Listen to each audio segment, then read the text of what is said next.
Hello everyone, I'm Corbin Rhodes and this is Plant Basics. Today I am going to talk to you about how I care for my philodendron Sibhastatum. I'm also going to do a repotting. We are going to stake my plant with a proper stake, with a hosper hole, and I will show you how to do all of that. This was actually a requested video by one of the viewers. So yeah, let's get started. So philodendron Sibhastatum is actually a very beautiful plant. I grow my plant upstairs in bright indirect light with no sunlight. I will say this is that when it comes to watering this plant, I have noticed that it does not like to dry out too much in between waterings.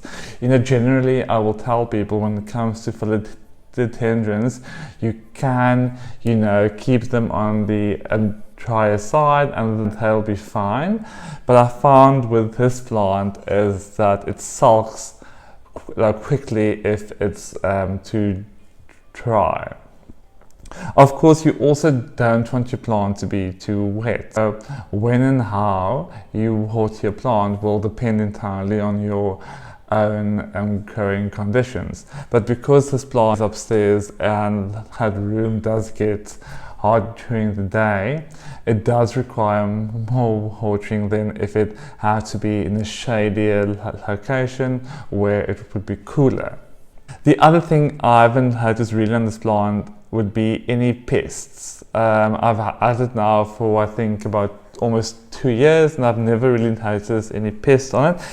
It is slower growing, but I think that can also be because it's in the same pot into I got it when I originally got this plant.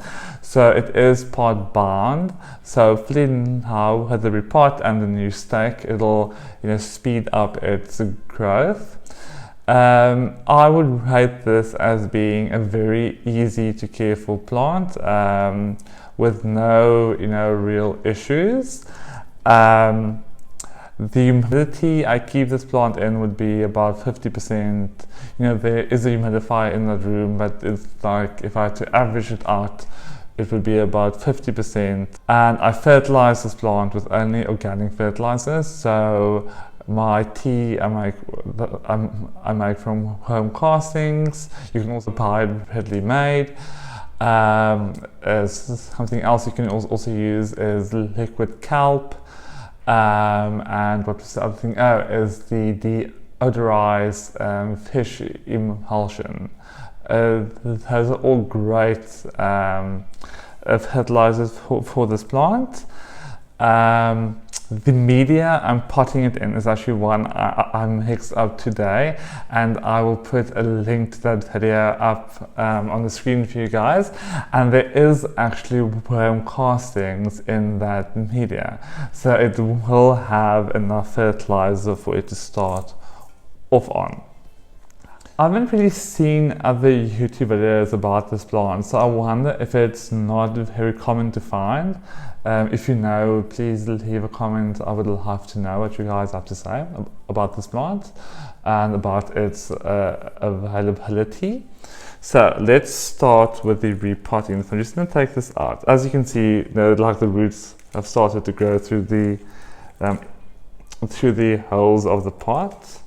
So yeah, it is in desperate need of repot. So if I put this here, would it now? I'll take this there and just place my plant onto this one for support. There we go. So this is a really well draining mixture with equal parts cococoya, worm castings, perlite and mulled orchid bark, and then I added in a little bit of volcanic rock dust, and as you can see it's really fine and loose and will provide the needed nutrition and moisture, but it's also going to be fast draining, which is extremely important for tropical plants. So I'm going to add in media at the bottom, and we just then, as always, you just look where the level is, and you can see that's going to be too high. Because you don't want to plant your plant too high in the pot, because then you'll have water run off over the sides. But if you plant it with just a bit of a lip where the edge of the pot is, when you water your plant, the moisture will not run over the edges of the pot. So let me just see now what this looks like. No, that's still not deep enough. Okay, look at this now. Yes, this looks fine. So now I'm going to take my plant out of its pot. There we are. You can see, yeah, this media doesn't look that great anymore, but it's fine.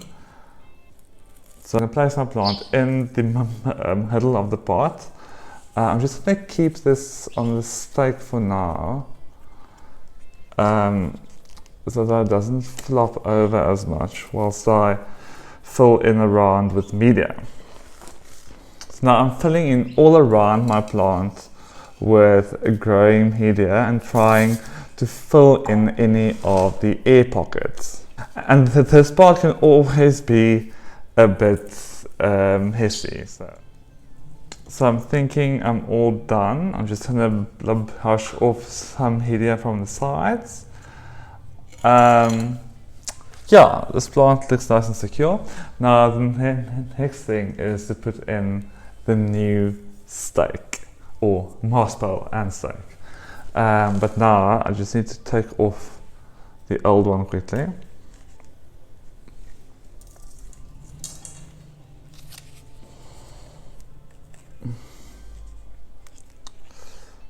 That's fine. Put this in here at the back.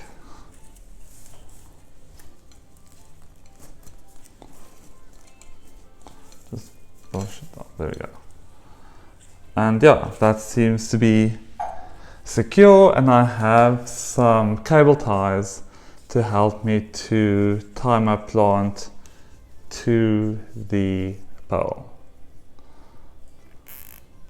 I'm not going to make them too tight, but I'm just hold my plant in place until it starts to perhaps, hold onto the pole itself. Okay.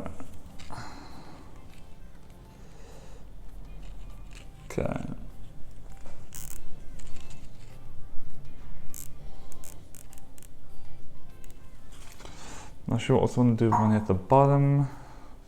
There we go. So there, my Sebastatum is now on its stake. So yeah, my plant I think looks nice. I think it will have this new stake and push out new growth, hopefully. So if you want to attempt to grow Philodendron Sebastatum in your home, remember it needs bright filtered light without any direct sunlight, because direct sunlight can easily scorch the leaves.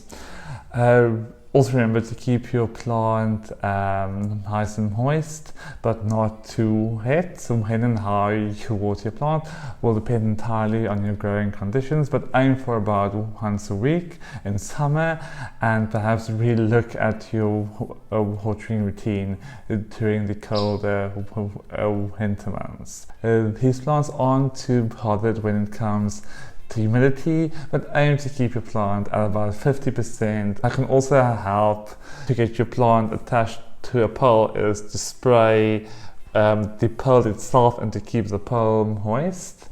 And it will also increase the humidity as well as encouraging your plant to grow into the pole itself. You can fertilize your plant with a universal houseplant fertilizer, but I prefer to use an organic a fertilizer like worm casting, scalp, or deodorized fish emulsion. When repotting your Philodendron Sylvastatum, use a well draining mixture. You can use the one that I made, but you can also use any mixture with plenty of perlite or bark or anything that's going to give the proper drainage that these plants need.